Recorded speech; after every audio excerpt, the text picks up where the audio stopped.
Mana yang lebih baik, jadi entrepreneur atau jadi intrapreneur? Dan bisa nggak ya seorang intrapreneur pindah jadi entrepreneur, dan sebaliknya, seorang entrepreneur pindah jadi intrapreneur? Apa kendalanya, apa tantangannya, dan apa key success factor jika memang mereka mau pindah profesi tadi? Yuk kita temukan jawabannya di video berikut ini.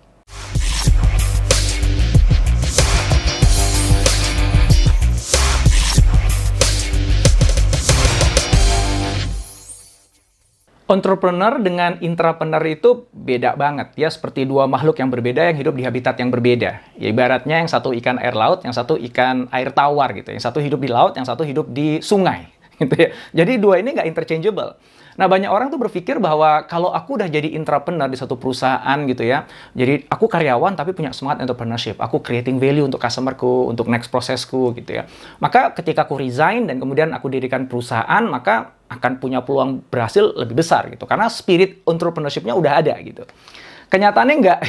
Gitu ya. Jadi kenyataannya lebih banyak yang stres, galau, bingung, kemudian akhirnya balik lagi deh jadi intrapreneur, kerja lagi di perusahaan. Demikian juga sebaliknya. Teman-teman yang dia besar sebagai seorang entrepreneur, punya usaha sendiri, kemudian direkrut oleh suatu perusahaan, dijanjikan iming-iming penghasilan, jaminan, dan sebagainya. Akhirnya jadilah dia karyawan gitu. Harapannya adalah dia akan menularkan semangat entrepreneurship itu ke karyawan yang lain di perusahaan itu. Tapi ternyata enggak gitu. Dia gerah juga di situ dan akhirnya quit juga dan balik lagi ke usahanya gitu. Jadi maksain ikan air laut hidup di air tawar gitu. Maksakan ikan air tawar hidup di air laut gitu. Emang apa sih yang ngebuat akhirnya dia mental lagi gitu? Kalau misalnya teman-teman adalah seorang intrapreneur ya, udah biasa kerja di perusahaan terus tiba-tiba resign kemudian dirikan perusahaan Anda sendiri, maka ada kegamangan nantinya yang muncul. Kenapa? Karena Anda biasa kerja yang mana sistemnya udah jadi gitu. Arahnya udah diberikan. Anda tinggal fokus pada gimana mengeksekusi itu sebaik mungkin dan creating value dalam proses eksekusinya dengan sangat baik ya. Nah, begitu Anda akhirnya jadi entrepreneur kan nggak ada yang ngarahin gitu kan, bebas Anda mau ngapain aja gitu. Nggak ada yang ngontrol pula gitu. Dan juga nggak ada jaminan bahwa tiap bulan Anda akan punya penghasilan gitu. Dan itu seringkali ngebuat teman-teman itu jadi bingung, jadi kalap gitu, jadi gerah, bingung, dan akhirnya balik lagi jadi entrepreneur. Nah, demikian juga itu, teman-teman yang dia biasa jadi entrepreneur, kemudian jadi intrapreneur, dia jadi karyawan, kerja di perusahaan. Nah, ini juga gemes dia. Kenapa? Karena kan dia biasa gerak cepat gitu ya. Jadi, apa-apa diputuskan cepat. Kemudian dia gerak sendiri. Dia nggak pakai pertimbangan banyak. Kemudian dia langsung eksekusi apa yang menurut dia itu paling baik gitu. Nah, sementara kalau dia kerja di perusahaan kan nggak bisa begitu. Ada berbagai kepentingan yang harus dia tenggang, ada birokrasi yang harus dia jalankan, ada SOP yang harus dia patuhi gitu, dan itu seringkali ngebuat mereka tuh merasa kayak, aduh aku tuh nggak bisa ngelakuin apa-apa di sini nih. Akhirnya dia keluar juga gitu, bikin usaha lagi di luar.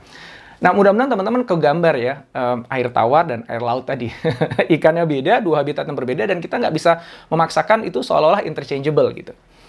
Nah, kita bahas aja dulu ini deh, terkait dengan plus minusnya kita jadi ikan air tawar dan plus minusnya kita jadi ikan air laut gitu ya. Jadi intrapreneur atau jadi entrepreneur gitu ya. Jadi sebelum sampai ke sana, teman-teman yang belum sempat subscribe di channel YouTube saya ini, silakan tekan tombol subscribe ya, kemudian nyalakan atau aktifkan notifikasinya ya. Oke.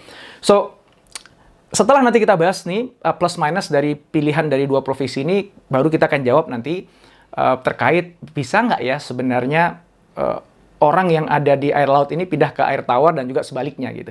Nah, saya kasih bocoran dulu. Jawabannya bisa. Ya, maka tonton terus sampai akhir ya video ini ya. Karena nanti saya akan tunjukkan kalau Anda memang pengen pindah habitat tadi, menjadi profesi yang berbeda tadi, itu ada syarat yang harus Anda penuhi dulu supaya akhirnya Anda pindahnya tuh lebih smooth. Peluang berhasil perpindahannya tuh besar. Ya. Oke, so kita mulai dari plus dan minusnya dulu. Kalau Anda jadi seorang intrapreneur, plusnya itu jelas ada security, financial security lah paling nggak. Anda udah lebih pastilah gitu ya, bulan ini akan ada penghasilan, bulan depan ada penghasilan, dan selanjutnya. Kalaupun ada risiko PHK dan sebagainya, risiko itu jauh lebih kecil dibandingkan kalau Anda jadi seorang entrepreneur, untuk kemudian nggak menghasilkan uang sama sekali. Ya. Kemudian sisi minusnya apa kalau Anda jadi intrapreneur? Ada batasan yang itu jelas membuat Anda jadi nggak leluasa menjalankan apapun yang jadi ide Anda gitu. Bisa jadi Anda punya sebuah gagasan inovasi yang bagus banget gitu, entah produk baru, layanan baru, atau sistem proses yang baru gitu ya. Nah, untuk benar-benar bisa wujudkan itu, Anda kan ya harus lihat kan ada berbagai kepentingan yang bermain di situ. Anda nggak bisa jalan sendiri, emang perusahaan bapak lu gitu. Nah, keterbatasan itu yang seringkali ngebuat si entrepreneur tadi jadi gerah gitu, merasa dia apa ya, nggak dapat ruang untuk dia creating something new, kontribusi yang optimal kepada perusahaan. Oke, itu plus minusnya jadi entrepreneur. Kalau jadi entrepreneur, apa plus minusnya? Plusnya dulu deh. Dia punya total kontrol kan. Ya dia bebas saja memutuskan apapun, perusahaannya dia sendiri kan. Jadi mau gerak kemana perusahaannya, mau buat produk apa, layanan apa, mau sistemnya gimana pun juga, itu dia putuskan sendiri. Full total kontrol. Jadi apapun yang jadi ide kreativitasnya tuh dia bisa wujudkan itu semuanya. Nggak ada yang bilang nggak bisa. Ya. Kecuali nanti market ya. Ketika ternyata idenya nggak dibeli orang juga, akhirnya juga dia buntung juga ya. Tapi intinya dia sebenarnya punya total kontrol tentang hal itu. Ya. Nah minusnya adalah dia itu apa ya, peluang gagalnya tuh tinggi gitu. Jadi kalau tadi saya katakan Anda seorang entrepreneur kemudian gagal gitu, atau nggak melakukan kesalahan lah di pekerjaan Anda, apa sih worst case scenario-nya? Ya paling kan dipecat kan gitu. Kalaupun Anda dipecat dan Anda memang punya skill, Anda punya capability yang tinggi, nggak lama kok sebelum Anda nanti direkrut perusahaan yang lain kok gitu.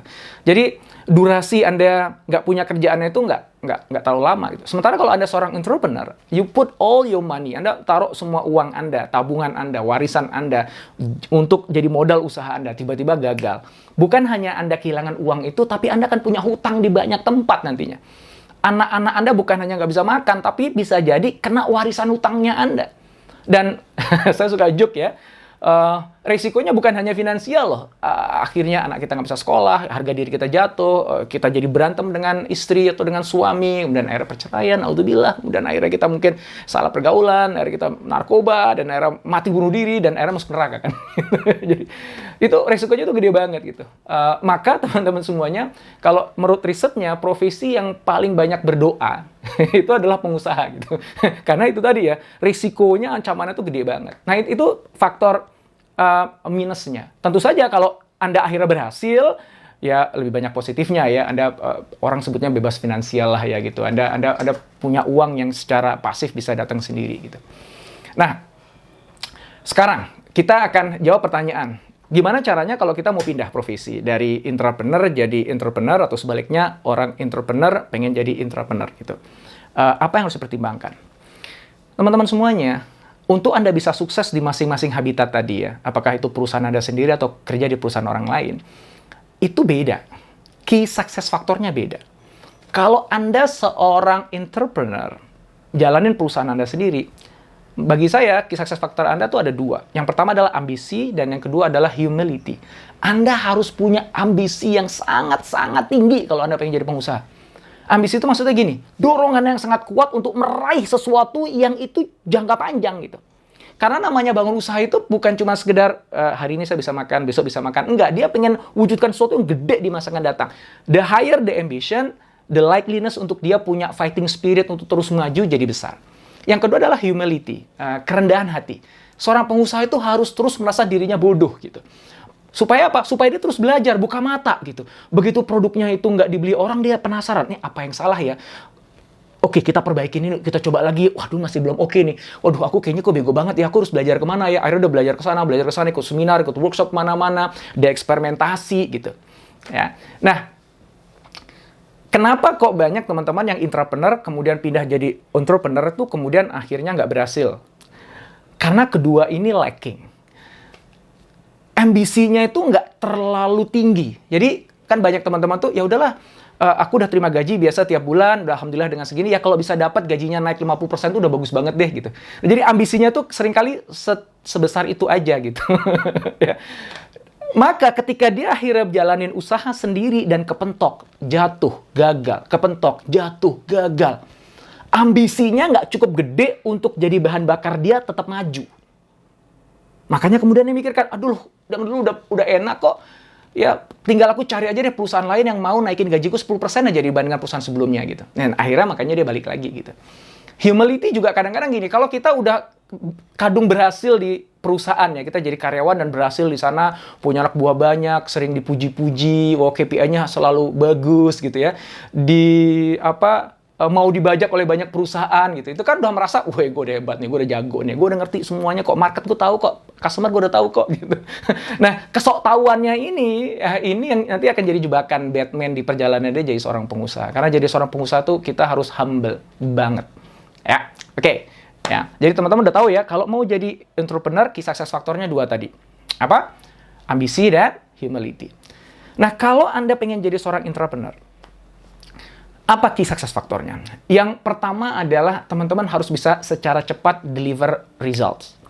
Nah, ini yang seringkali seorang entrepreneur itu lacking. Karena entrepreneur tuh mikirnya kan jauh ke depan ya. Jadi, nggak apa-apa gue rugi sekarang. Nggak apa-apa gue benjol sekarang. Nggak apa-apa gue nggak deliver sekarang. Tapi, nanti gue akan deliver nih di masa yang akan datang gitu.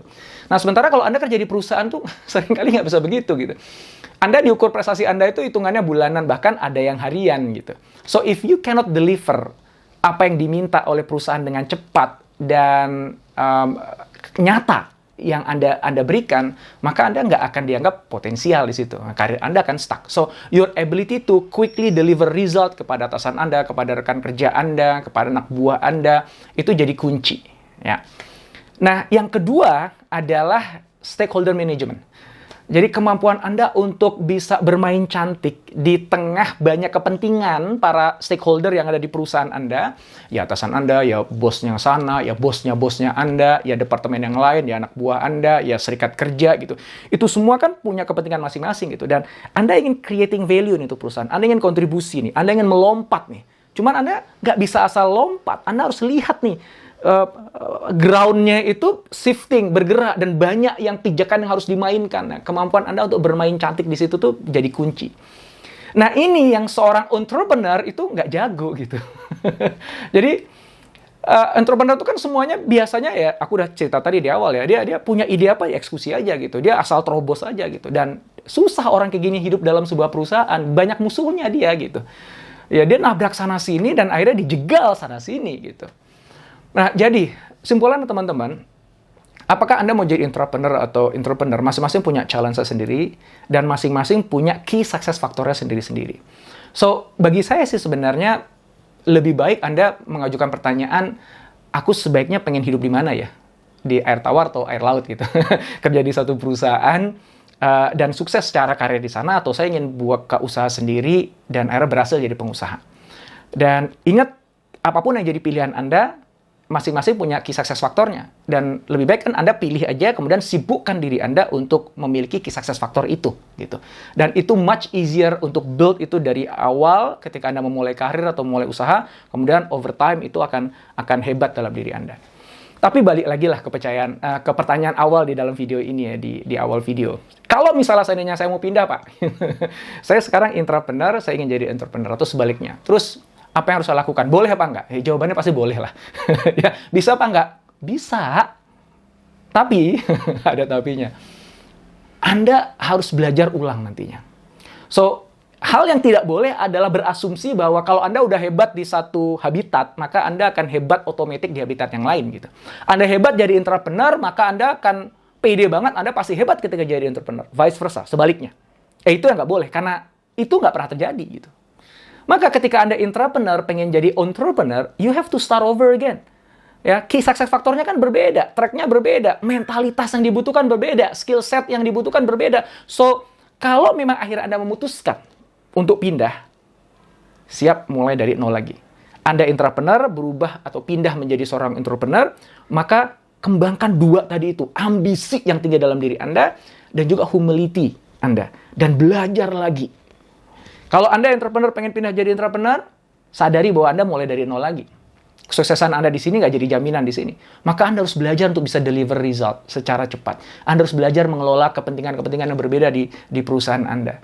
Nah, kalau Anda willing, bersedia untuk lakukan itu, start over lagi dari awal dan belajar lagi, ngembangin key success factor yang berbeda dibandingkan sebelumnya, and willing to pay the price, mau bayar harganya, capeknya, lelahnya, belajarnya, gagalnya, nyoba ulang lagi, dan lain sebagainya, monggo silahkan.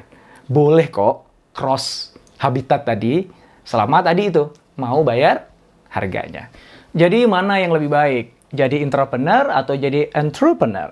Anda udah tahu ya jawabannya ya. Dua-duanya sama-sama baik. Sama-sama jadi jalan untuk dapetin rezeki yang halal.